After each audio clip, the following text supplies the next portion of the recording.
senior national politics reporter Jonathan Allen, a good friend of Top Story, and politics reporter Megan Leibowitz. Thank you both for being here tonight. John, I want to dig a little deeper into your reporting. Is that the sentiment, that there's no coming back from this? Are you still hearing this as sort of the day progressed?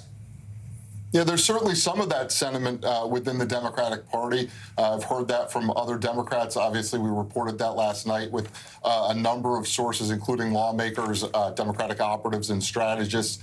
At the same time, it is not the majority of Democrats I've spoken to.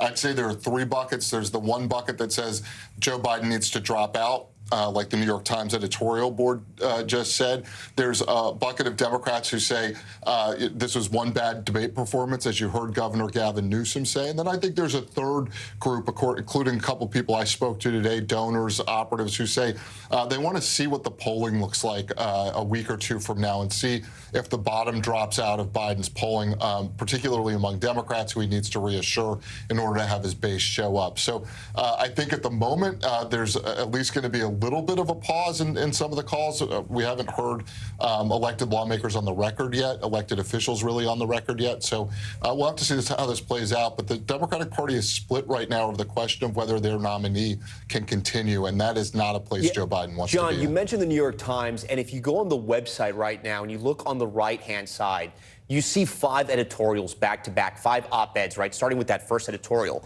To serve his country, President Biden should leave the race. Kamala Harris could win this election. Let her. How the Democrats should replace Biden. Is it too late? 4 writers on what Democrats should do about Biden. Joe Biden is a good man and a good president. He must bow out of the race. I point that out, John, because the New York Times, which is arguably the most powerful, most influential newspaper, I would say, maybe in the world, definitely in the United States, has the editorial page has defended President Biden and his policies. And today you have this. I mean, and again, it's just a newspaper. They have no control over the Democratic Party or the White House or this campaign. But what does this mean?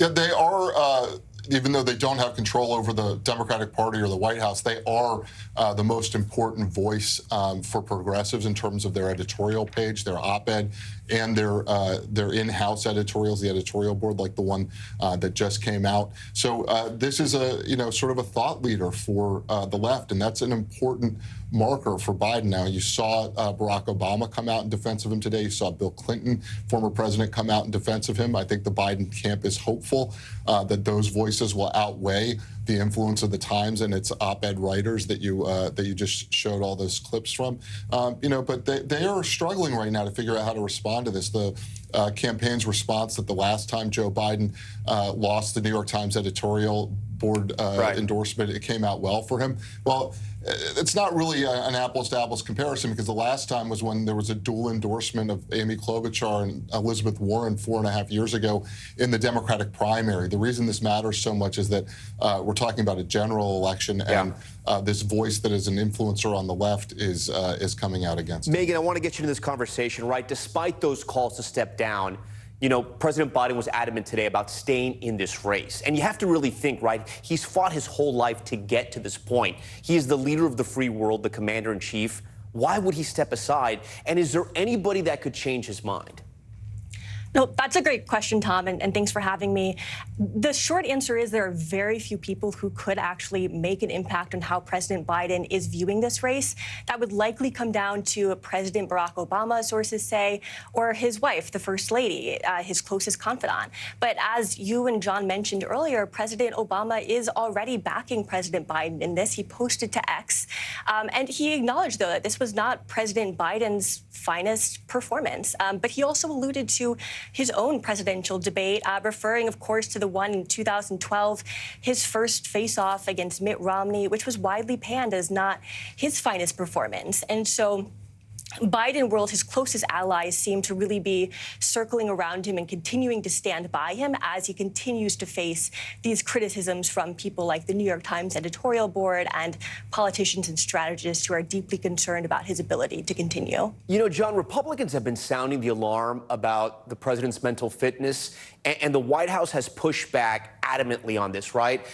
Yes, there have been videos that have been altered, cheap fakes, deep fakes, whatever you want to call them, right? Those videos exist. They are pushed out by the right. But there are also realities where the president clearly has lost his place. He's frozen. We saw last night's debate. The special counsel brought up his memory, right? And so my question is this. Is the White House now losing credibility when they are asked about the president's physical fitness, his mental fitness, I should say, and they're asked by the White House press corps about this, and they push back, and they actually push false narratives at this point? Is the sort of the conversation or the debate over the president's mental fitness, is the verdict back, right? Is the case closed, or do you think we're going to keep having this conversation over the next few months?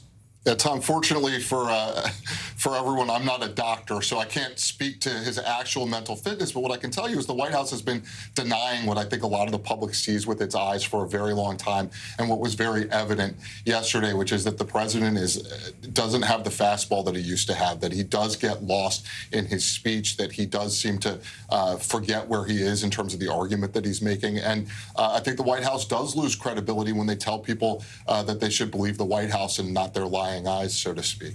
Megan, where does the campaign, do you think, go from here? How does Joe Biden bounce back, and how have those incumbents bounced back from bad debates that you've researched?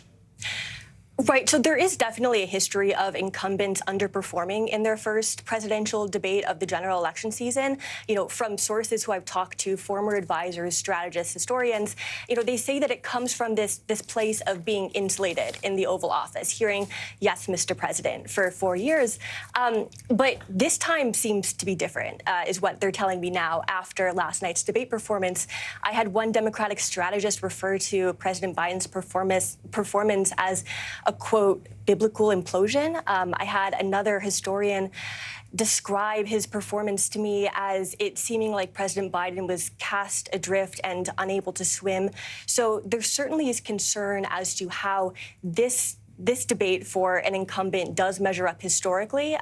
The folks that I talked with seem to think that it was a worse performance than incumbents have done historically. So the question now becomes, will President Biden listen to these criticisms and bow out of the race? But right now, there's certainly no indication that he has any plans to do that. Megan Leibowitz, John Allen, part of our NBCNews.com political team. They've been doing some phenomenal reporting in the lead up to this debate and throughout this campaign. You can read their stuff there. Guys, thank you so much. For more on the fallout